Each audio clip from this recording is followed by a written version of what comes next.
spesialis bedah, spesialis ortopedi dan traumatologi konsultan sebagai komisaris endokrin metabolik diabetes. Juga kami ucapkan selamat datang kepada Bapak Anam Heriansori, Area Manajer BSI beserta dengan tim, serta jajaran pimpinan instansi terkait. Dan hadir selain penghargaan bagi para rekanan, akan ada 3 launching layanan baru, yaitu boleh berikan tepuk tangan dulu untuk kita bersama. Kita cukup dikenal atau menjadi top of mind untuk layanan rumah sakit di Kota Malang atau Malang Raya ini. Sebelum melangkah lebih jauh, izinkan saya memperkenalkan diri. Yang mungkin bisa lihat kenapa pasien dari Jakarta malah memilih Kota Malang untuk melakukan operasi leher. Karena ada pasien dari Hong Kong bahkan datang ke Persada untuk melakukan konsultasi dan tindakan. Yang itu tadi karena kami, dokter-dokter kami, tidak semua staf kami senantiasa mengupdate ilmu maupun keterampilan sesuai standar saat ini. Dan dalam rangkaian ulang tahun yang ke-10 ini juga kami dari Komisaris Direksi Perusahaan dan Rumah Sakit ingin memberikan apresiasi dan juga penghargaan setinggi-tingginya kepada Bapak Ibu semua yang senantiasa telah mendukung layanan Persada Hospital.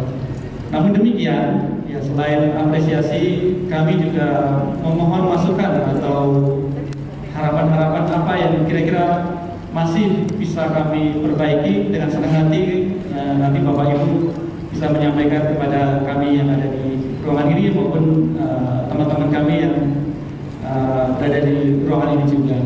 Penyakit yang hampir setiap hari kita bisa jumpai. Orang sakit stroke itu sekarang semakin bertambah muda. Kalau dulu mungkin 40 tahun, 50 tahun baru terkena stroke ya. Tapi nanti Dr. Eko mungkin bisa menyampaikan umur 20-an akhir pun sudah ada yang terkena stroke ya, karena gaya hidup. Apalagi diabetes atau kencing manis, ini penyakit emerging atau penyakit baru yang bukan baru, tetapi penyakit yang baru meningkat kira-kira 10 tahun belakangan ini. Indonesia sekarang ini, mungkin ada di dalam ruangan ini, banyak yang mengalami gangguan tidur. Untuk tidur pulas itu susah. Karena apa? Beberapa layanan yang mungkin bisa menjadi pembeda Persada Hospital dibandingkan dengan rumah sakit sekitar. Salah satunya adalah tindakan atau operasi plan. Plan cochlear ini masih jarang bisa dilakukan di rumah sakit di Indonesia ini bahkan. Baik, hadirin yang berbahagia, sesaat lagi kita akan menyaksikan prosesi peluncuran layanan terbaru Persada Hospital dalam hitungan mundur bersama 3, 2, 1. Bersama dengan ini layanan terbaru Persada Hospital resmi diluncurkan. Boleh berikan tepuk tangan meriah hadirin yang berbahagia. Yang ada di atas.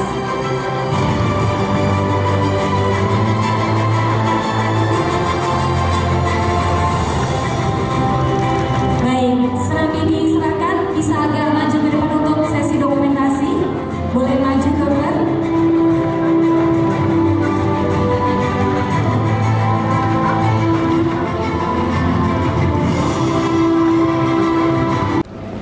Terima kasih untuk perwakilan dari Hollandnya Mercure Malagrama.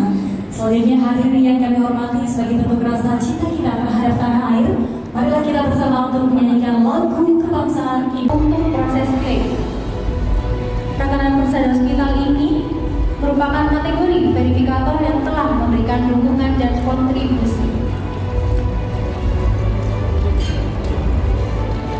Dan inilah nominasi Best EPA Partner.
dokter, dari rekan-rekan media, ada dari Radar Malang, ada dari Jatim TV, ada di malang.com, dan ada dari Times Indonesia.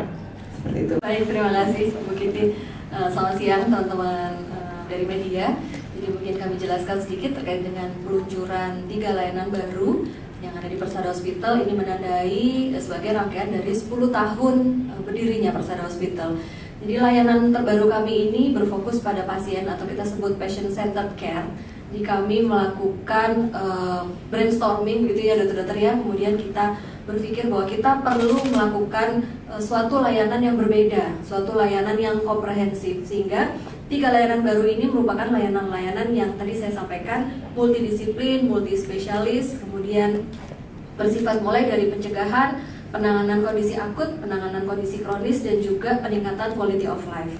Tadi banyak dibahas mungkin oleh para dokter pada saat kita melakukan seminar ya atau mini health talk begitu, bahwa memang tujuannya adalah kita ingin pasien-pasien kita ini mendapatkan pelayanan yang maksimal, sehingga dengan hadirnya comprehensive stroke clinic, diabetic comprehensive care, kemudian juga sleep and snoring clinic, kami berharap 3 layanan ini yang sebetulnya saling berkesinambungan ya dok ya, saling mempengaruhi. Gangguan tidur bisa berpengaruh pada stroke, diabetes bisa berpengaruh pada stroke, dan sebaliknya ini pasien akan bisa mendapatkan penanganan yang optimal dan komprehensif dari multidisiplin, dan juga terakhir tadi sekali lagi tujuannya adalah peningkatan quality of life dari pasien.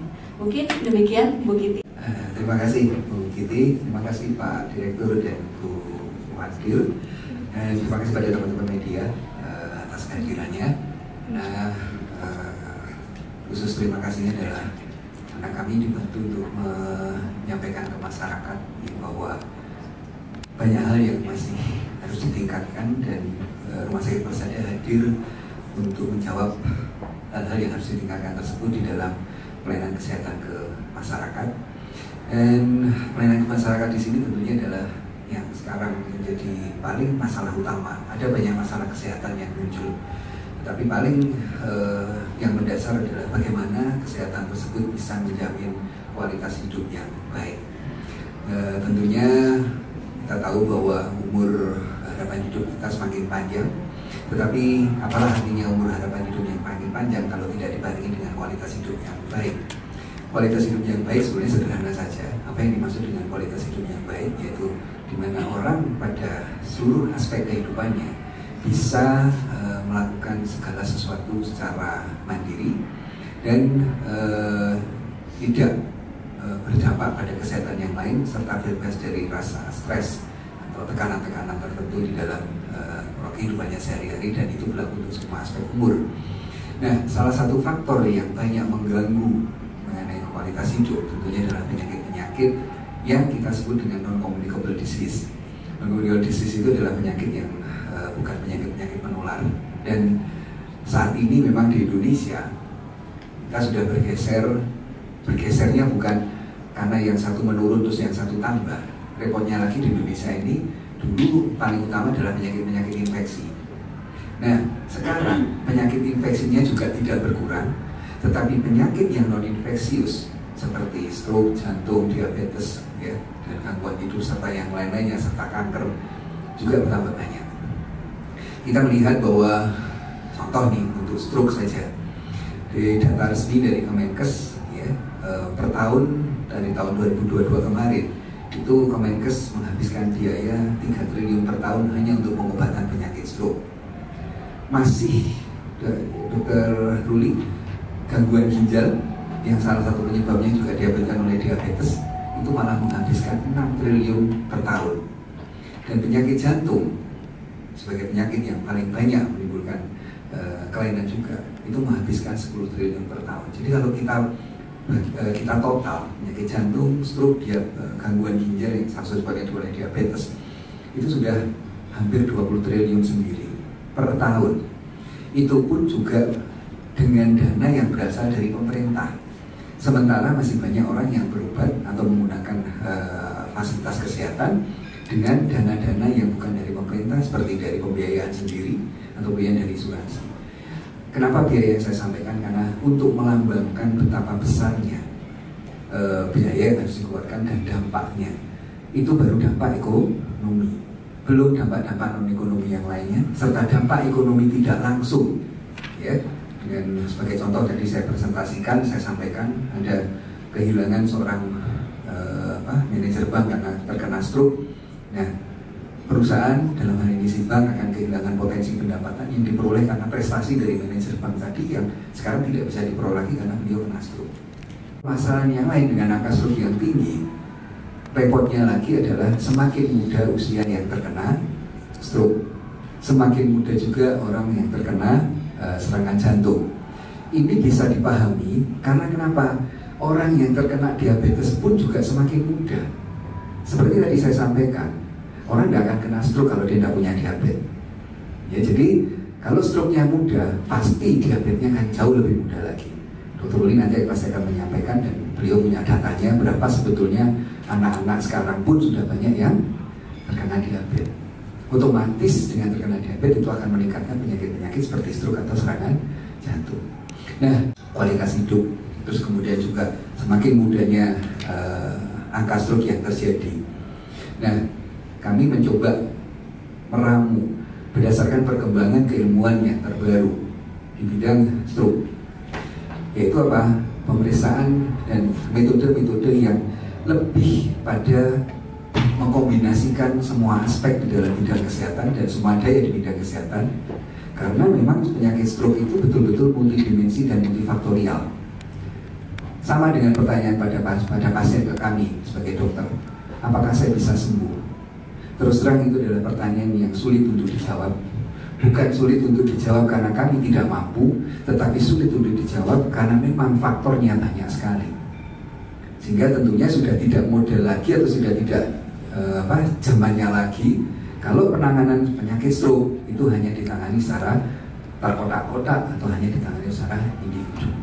Nah, inilah yang coba kami create lagi, menghadirkan untuk masyarakat sekaligus mengedukasi masyarakat bahwa stroke harus ditangani secara komprehensif.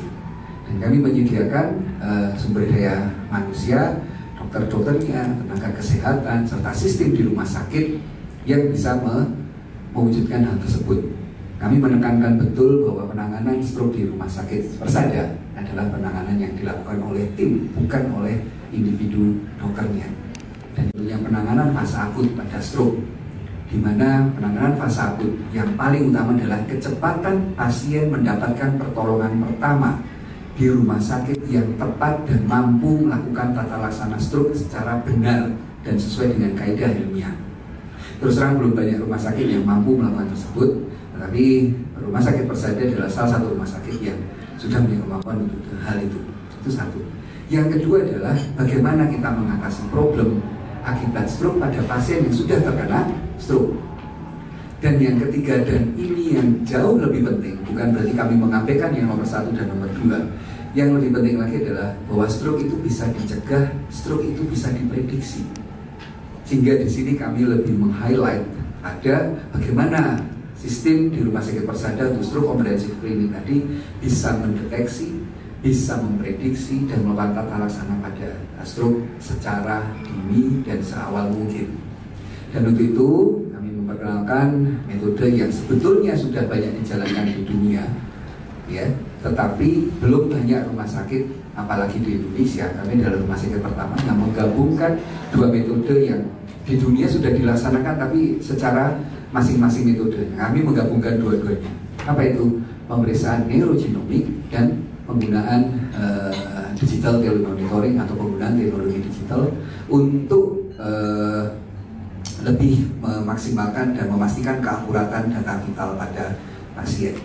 Dengan pemeriksaan genomik, kita akan bisa memprediksi secara tepat apakah seseorang akan menjadi stroke, dan kita juga bisa tahu kalaupun seseorang akan menjadi stroke, ibaratnya lewat jalan mana dia akan jadi stroke. Sehingga dengan kita mengetahui jalan mana yang akan terjadi stroke, kita bisa mengintercept atau mencegah. Dan ini yang lebih penting, bukan sekedar menghadirkan pemeriksaan neurogenomik yang hanya akan menghasilkan, oh ini faktor risikonya, ini Anda akan jadi ini, itu dan sebagainya. Tetapi dengan telemonitoring digital, kami lebih memungkinkan, mengoptimalkan Setelah kita deteksi genetiknya, kita akan menyusun program buat si pasien atau keluarganya atau individu yang masih sehat supaya tidak terjadi stroke secara tepat sesuai dengan profil genetiknya, kemudian juga secara tepat sesuai dengan profil orang-orang tersebut sendiri. Tentunya sama-sama punya faktor risiko stroke, genetiknya sama-sama punya faktor risiko stroke. Seseorang yang bekerja seperti teman-teman di media sekarang ya, yang dikejar jadwal tulisan ya, nah dan itu setiap hari ya, kan ada liburnya toh kalau dikejar jadwal tulisan. Dan orang yang bekerja di balik meja saja dalam masa kerjanya tentunya akan menghasilkan karakteristik kesehatan yang berbeda-beda. Gangguan tidur ini bukan sekedar masalah waktunya saja, tetapi juga fase tidurnya ya, itu juga akan sangat berpengaruh, dan ini yang akan sangat mempengaruhi sekali nantinya kita di dalam melaksanakan program-program pencegahan dan pengobatan stroke. Sebagai contoh, jamak orang pasca stroke mengeluh, saya nggak bisa tidur, ya, apakah karena stroke-nya dan sebagainya, ya banyak hal. Tapi sebenarnya itu masih mending ada yang tanya. Banyak yang tidak merasa bahwa punya gangguan tidur atau kena stroke. Nah, jadi itulah program kami ini hadir, dan tetap dengan kita berkolaborasi antara dokter Ruli di Diabetes Care, kemudian dengan dokter Sandroni di gangguan tidur. Saya kira itu mungkin secara singkat yang bisa kita lakukan. Dia ini bekerja baik, stroke-nya saya nganggur, ya. Nah, persis itulah sebetulnya yang ingin kami harapkan, Mas Agus. Jadi dari beberapa tahun yang lalu kita sebetulnya sudah mampu. Ya, jadi kalau terus terang ya, saya kalau sambil nyetir perjalanan ke rumah sakit pagi hari, lihat ada orang sambil duduk-duduk di pinggir jalan sambil rokokan, kemudian sambil gemuk, saya terus terang sudah bisa, ini 5 tahun lagi tahu-tahu stroke nih orang ini, ya kan? Nah, cuman itu yang lebih kita terstruktur dan kita objektif. Jadi ada tolak ukur yang pasti. Dr. Ruli mungkin nanti akan bisa menjelaskan bahwa orang yang diabetesnya tidak terkontrol, hanya dalam waktu 6 bulan sampai 1 tahun akan terjadi perubahan pada pembuluh darahnya. Nah, pembuluh darah inilah yang perubahan pada pembuluh darahnya sehingga menyebabkan kerusakan pada pembuluh darah seperti adanya sumbatan. Inilah faktor yang nanti akan jadi stroke kalau di jantung, kalau di otak, serangan jantung kalau itu ada di jantung. Jadi sebenarnya bisa diprediksi, dan stroke itu gejalanya memang mendadak. Tetapi proses untuk terjadinya stroke itu sebetulnya tidak mendadak. Nah, itulah yang kita intercept, itulah yang kita cegah ya dengan metode-metode yang ada. Jadi ibaratnya adalah kalau kita ada skala 0 sampai 10 ya. 0 ini adalah orang yang sehat, 10 ini adalah orang yang stroke. Kita bisa menentukan sebetulnya seseorang ini ada di angka berapa? 5, 7, 8 atau jangan-jangan 9,75 sudah.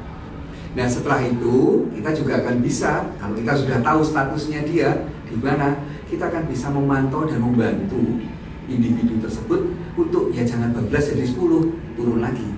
Ya, jadi syukur-syukur bisa kembali ke 0. Dan itulah gunanya, makanya ada pemeriksaan genetik, ada telemonitoring digital, kemudian juga fasilitas-fasilitas yang sudah ada, seperti disampaikan Pak Direktur, sudah ada dari sejak Persada berdiri. MRI 1,5 Tesla misalnya. Kemudian cath lab, seperti kalau para rekan-rekan semua mendengar ada DSA dan sebagainya, itu sudah dilakukan menjadi pekerjaan sehari-hari di rumah sakit Persada. Jadi comprehensive stroke clinic ini lebih pada mengkombinasikan, mengkolaborasikan, serta menstrukturkan dan mengorganisasikan semua potensi tadi, dengan outcome-nya adalah supaya pasien bisa terdeteksi, bisa diprediksi, dan bisa ditangani stroke-nya dengan baik. Monggo mungkin Dr. Ruli bisa menambahkan. Dr. Wawan sudah menyampaikan bahwa ini sebenarnya kayak diabetes itu sudah ada, dokter ya. Tapi setelah 10 tahun berjalan Persada, itu pelayanan makin lengkap, sehingga kita bisa melakukan apa yang kita sebut sebagai comprehensive diabetic care. Ya, yang dulu mungkin kita hanya mengobati, tapi sekarang kita lebih maju ke depan untuk mengedepankan prevensi atau pencegahan. Pencegahan primer, pencegahan sekunder, pencegahan tersier. Pencegahan primer itu bagaimana orang yang normal, sehat, tapi punya faktor risiko itu supaya tidak kena diabetes. Tadi Dr.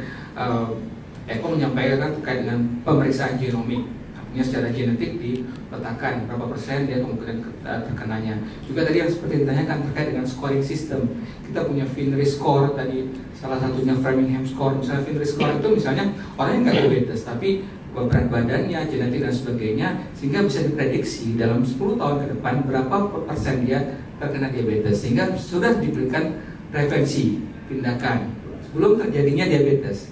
Nah kemudian begitu ada katakanlah dia diabetes, apa yang harus dikerjakan? Kita masuk ke pencegahan sekunder supaya dia tidak terkena komplikasi. Udah diabetes nih, tapi belum ada komplikasi, sehingga kita masuk ke pencegahan sekunder. Itu dilakukan scoring stroke-nya, dilihat mungkin pemeriksaan USG, transkranial Doppler, untuk melihat berapa kemungkinan kejadian stroke-nya. Dia belum stroke ini, tapi dia diabetes, sehingga kita mencegah ini masuk ke pencegahan sekunder. Kemudian lagi misalnya tadi kayak jantung dan lain sebagainya sebelum terkena serangan jantung. Kemudian berikutnya adalah pencegahan tersier. Ini orang yang sudah kena komplikasi nih, misalnya sudah kena gagal jantung, sudah kena gagal ginjal. Nah supaya quality of life-nya itu meningkat, membaik, apa yang kita kerjakan? Dialisisnya bagaimana? Nah ini yang tadi disampaikan oleh Lawrence sebenarnya sudah ada, tapi dulu mungkin tidak komprehensif ya. Nah sekarang kita lebih komprehensif. Jadi dot-dotnya itu kita connect. Contohnya misalnya bisa langsung ya. Contoh misalnya orangnya katakanlah berat badannya berlebih di atas 100, mempunyai faktor resiko yang tinggi. Nah, walaupun dia belum diabetes, tapi kita bisa prevensi primernya itu langsung operasi bariatrik. Ya beberapa kali ya sudah operasi bariatrik di sini yang melakukan lambungnya itu dilakukan reduksi supaya tidak terkena diabetes. Jadi pelayanan itu bersifat komprehensif, multidisiplin. Itulah yang kita ajukan sebagai suatu layanan yang komprehensif, terstruktur, yang kemudian dengan mengedepankan pencegahan primer, pencegahan sekunder, pencegahan tersier. Satu lagi misalnya pasiennya diabetes, ya kita juga mengedepankan program vaksinasi ya supaya dia tidak terkena pneumonia dan infeksi-infeksi lainnya yang sering kali menyertai pasien-pasien diabetes. Mungkin itu tambahannya. Sampai mungkin nambah. Terima kasih. Ya itu memang disampaikan betul Bapak tadi Pak Direktur. Terima kasih sekali memfasilitasi kami. Bukan hanya memang di bidang neurologi ya, tapi juga kita bersama dengan bidang yang lain. Demikian juga di pelayanan sleep and snoring klinik ini. Jadi kenapa sih kita mengedepankan tidur? Karena sebetulnya itu sangat penting ya. Yang saya sampaikan di seminar tadi. Ini salah satu kebutuhan pokok kita selain sandang, pangan, papan. Ya. Salah satunya sebetulnya adalah tidur. Dan sepertiga hidup kita ini sebenarnya dihabiskan untuk tidur ya. Artinya demikian penting tidur ini untuk kesehatan. Sementara mungkin di masyarakat kita masih belum banyak yang aware terhadap gangguan tidur ini ya. Jadi dengan adanya klinik ini yang pertama kita harapannya bisa lebih meningkatkan awareness dari masyarakat tentang gangguan tidur itu sendiri. Yang kedua juga sampaikan Dr. Ruli tadi, banyak sekali penyakit-penyakit baik itu terkait dengan kardiovaskuler ya, kemudian dengan seperti cancer yang meningkatkan baik itu pembiayaan dari sisi ekonomi pemerintah ataupun juga dari sisi kesehatan, tapi juga memberikan beban sendiri pada keluarga misalkan di masyarakat.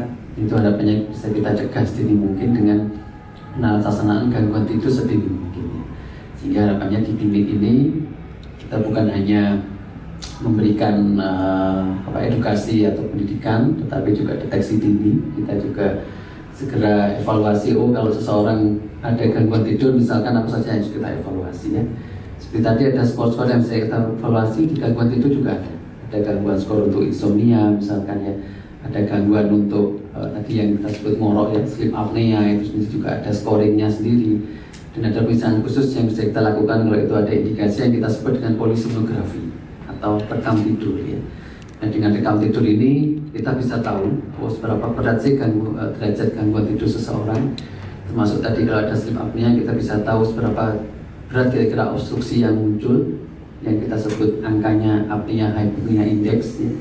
Itu merupakan angka yang bisa kita jadikan patokan. Jadi kita prediksi, bisa dari angka ini kita bisa tahu kira-kira seberapa berat obstruksi atau penyumbatan jalan nafasnya, sehingga kita bisa tahu kira-kira seberapa berat nanti munculnya komorbid atau penyakit-penyakit lain yang bisa muncul di masa yang akan datang, baik itu kardiovaskuler, stroke, obesity ataupun penyakit metabolik yang lainnya. Sehingga di klinik ini nanti sekali lagi juga saya tidak sendirian, tapi juga sama komprehensif. Jadi kita bekerja sama dengan sejawat lain yang tergabung di sini, tidak hanya dari neurologi, tapi juga dari sejawat psikiatri, karena banyak sekali gangguan itu terkait dengan kondisi kejiwaan. Ya. kemudian juga sejawat dari otolaryngologi THT, karena sekali lagi salah satunya ngorok itu sering terjadi obstruksi pada jalan nafas atas dan juga penyakit di paru ya. Jadi kita juga bersama dengan sejawat paru karena seringkali kelainan di pulmonologi juga menyebabkan terjadinya gangguan pernafasan saat tidur, dan itu semuanya juga terkait dengan gangguan metabolik, kardiovaskular dan sebagainya. Ini 10%, artinya kalau 10 orang kita di sini berkumpul, 1 orang mungkin berita insomnia ya, jangan lebih ya. Karena memang gangguan tidur ini masih seperti fenomena gunung es ya, yang muncul mungkin masih sedikit tapi sebetulnya masih banyak, karena masih awareness yang masih perlu kita tingkatkan. Mungkin sebagai informasi teman-teman bahwa di website kami di persadahospital.co.id itu bisa dicari namanya Framingham Score. Nah, Framingham Score ini adalah scoring atau metode untuk men-screening. Jadi nanti di situ dimasukkan usia berapa gitu ya dokter ya, berat badan, kemudian tekanan darah, kadar kolesterol, dan dari situ akan bisa diprediksi seberapa persen sih sebetulnya seseorang itu memiliki resiko untuk terjadinya stroke. Ini sebagai tambahan saja, terima kasih. Harapan kami dengan layanan baru, walaupun sebetulnya dalam tanda petik ini tidak baru-baru sekali. Yang baru sekali memang yang gangguan tidur ya. Kalau stroke dan diabetes kan penanganan itu sudah ada sejak dulu, bahkan rumah sakit berdiri. Tetapi dengan teknologi dan metodologi yang berbeda. Jadi harapan kami tentunya dengan teknologi dan metodologi yang baru yang lebih komprehensif, manfaat itu dirasakan oleh pasien klien kita itu sejak awal, bahkan sebelum terjadinya stroke tadi atau penyakit yang lain, bahkan diabetes atau gangguan tidur. Itu aspek dari preventif maupun dari kuratifnya, bahkan nanti dari rehabilitatifnya. Jadi holistik, penanganan pasien lebih holistik dari awal sampai akhir. Dan kemudian karena ini di Malang secara bisnis nih ya, potensi pasarnya itu juga, pasar dalam hal ini pasien itu luas. Jadi tentunya harapan kami yang mendapatkan manfaat dari ini, dari ibu kananan baru itu lebih banyak lagi pasien atau rujukan dari dokter maupun rumah sakit di luar Malang maupun di dalam kota Malang sendiri.